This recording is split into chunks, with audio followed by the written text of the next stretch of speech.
There's a few things in RuneScape that a lot of players just don't seem to realize how they work. And I know this because I've been playing RuneScape for a hell of a long time.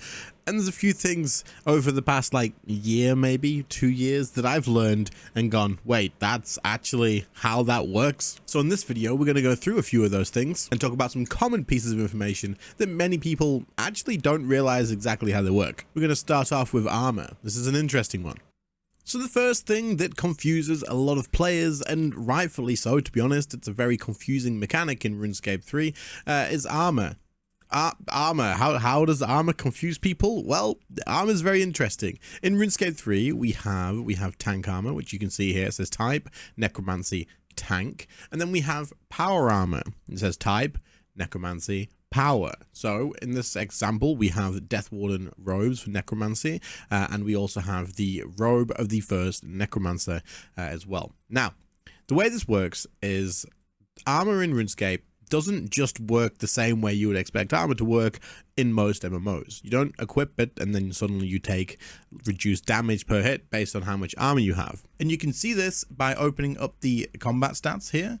And then in here, if I equip some of the power armor, which has an armor rating of 565 or 540, my damage reduction here from PvE, ignore PvP, doesn't actually increase in the slightest. For PvP, it will increase a little bit because it says PvP armor, but for PvE against bosses and stuff, my damage reduction is 9.9 with it on and 9.9 with it off. So it's exactly the same. So what exactly is going on here? Well, if you look at tank armor, when I equip this, my damage reduction in PvE does in fact go up to 13.5%. Take it off, goes back down to 9.9. This is because tank armor has armor, but it also has a stat called damage reduction, which gives 1.8% for the top and 1.8% for the bottoms. These are two completely different stats. And a lot of people think, well, if I get my armor upgraded first, then the hits will go from 5k down to 3k and then I'll be okay, right? That's not really how it works. And if you have tank gear with damage reduction, this will definitely do that for you. But it is not to do with the armor. The armor, all this does in this game is actually reduce the chance that a target can hit you. It's basically hit chance for the enemy or reducing enemies' hit chance for yourself. So equipping armor just lowers enemies' accuracy onto your character. Did you know this one? I'm going to guarantee that many people didn't know that that's how armor works in this game. A lot of people will, many people will, but a lot of people won't as well. Let me know if you're one of those people in the comments. Very quick interruption to remind you guys that there is merch available if you're interested. There is a potion lamp, a rune dagger lamp, and an epic gaming mouse band, and a couple of other things as well. But the merch store supports the channel a ton, and also it means that you guys get something out of that as well. So give it a look, there'll be a link in the pinned comment. The next thing is going to be known by most people if you've been playing since Necromancy release, probably, unless you just have been on and off. I guess maybe you could have missed it as well. But I'm going to pop this in here for returning players because this is something that's recently changed and is definitely worth understanding and knowing about. The way accuracy works in RuneScape has now changed. You can no longer miss on an enemy target as the actual player character. You will no longer miss on your target. However, the accuracy rating that you get from using a high level weapon or using overloads or prayers and all that sort of stuff, anything that does actually boost it, will increase the amount of damage that you deal to the target. Accuracy is basically being replaced by hit potential or damage potential. If you have a higher accuracy rating, then you have a higher damage potential. If you have a lower accuracy rating, then whenever you hit that target, you will deal less damage than if you had a higher accuracy, even though you won't miss. I figured this was worth quickly covering for those of you that maybe are watching this and if you just returned to the game and you're looking for learning new things or familiarizing yourself with a few things that may have changed. So you should still always strive to have the highest accuracy as possible at a certain boss, because it just means you're going to hit a lot harder than if you didn't. Another one of the things that everybody knows about if you've been playing for a while now, but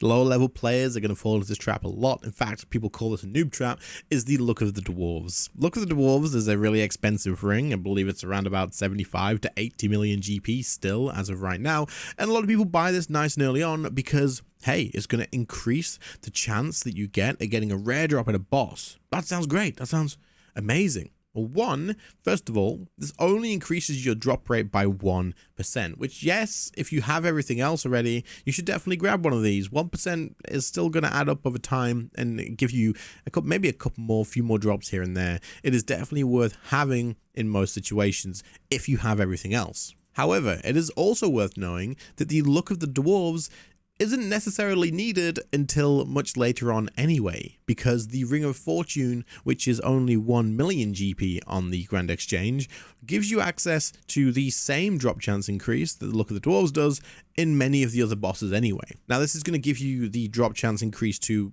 a lot less of the bosses, but there's many of them that you may be doing at a lower level that you'll still get the benefits from without having to look at the dwarves. So don't spend the 80 mil, just spend 1 mil, and I'll put them on screen for you right now so you can see the actual difference. On the left will be the Ring of Fortune bosses that this affects, and on the right you'll see the bosses that the Look of the Dwarves affects as well. So don't fall into the trap of buying one of these because they aren't really worth the GP until afterwards when you've bought other upgrades to increase your boss kill times and that sort of stuff first. Another thing that a lot of people don't know about, which is interesting because this has just come up in my clan chat as I'm recording this video, so I figured I would chuck this in as well, is that the Reckless Aura or the Maniacal Aura doesn't actually stack with your Sunshine or with your Death Swiftness, depending on which style you're using. So I'm going to pop on the Maniacal Aura here, which of course is going to be the best damage per second aura for magic, and it won't stack when I use Sunshine. So when I'm using Sunshine here, the only damage bonus that I'm getting is going to be from the Sunshine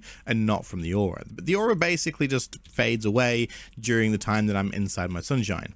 However, it is worth noting that on the last tick of your Sunshine, so the last second basically of your Sunshine, you can throw out a big ability and get the damage from both of them, because the last tick of your Sunshine will stack with your Maniacal Aura or your Reckless Aura on ranged, and this allows you to open up some really big hits if you actually time it properly and deal a ton of damage. You're going to wait here for the last second, then we're going to throw our Omni Power here, and you're going to see that we get some pretty nice hits from that. Now, this is something that you can take advantage of in a lot of PVM situations, but just keep in mind that when you do drop that Sunshine or Death Swiftness, if you're using Maniacal or Reckless, look out for that last second. If you've got Omni Power ready, Wild Magic ready, maybe hold it until that last second actually does come through, use another ability first, and then fire it off right at the end, just to get some nice juicy hits out and some extra DPS that you wouldn't have otherwise got. Next up, we're going to talk about bleeds a little bit, because bleeds have a couple of interactions that are pretty interesting. First of all,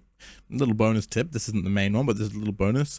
If you are using Sunshine or Reckless or anything like that, you are not going to increase the amount of damage that you actually deal with those things. The bleeds don't get buffed by anything like that, so it's not going to make a difference. So try not to use bleeds in things like your Sunshine or Death Swiftness rotation. However, I have a Pep here who just dueled me. No, a Pep, we're not doing duels right now, but he's going to give me an example here. The fact that bleeds of the same type, you can see he has a bow and I have a bow as well. Don't worry about the type of bow I'm using, that's fine. But bleeds of the same type will not stack on the same target. So you're going to see here that I will use Fragmentation Shot on this dummy. And then hopefully a Pep will also use Fragmentation Shot on the dummy. A Pep will also use... Okay, take two, a Pep. We got this. You ready? Here we go. I'm going to use a Fragmentation Shot on the dummy here. And then a Pep is going to use Fragmentation Shot on the dummy as well. So there's Fragmentation Shot straight away. And we're going to see him use Fragmentation Shot. Okay, so take 4 now, actually, so far. But what I'm going to show you guys is we're going to use Fragmentation Shot on this middle dummy here. And then a Pep is going to use Fragmentation Shot immediately straight after. What you'll notice here is that when I use mine and when he uses his, we don't actually get a second little buff here. You'll just have one of the Fragmentation Shots. You can only have one bleed of each type on the target at the same time. The same goes for Corruption as well. If I use Corruption Shot and then a Pep uses Corruption Shot, which you use Fragmentation, but it doesn't matter. We'll get there, a Pep. We'll get there, bro.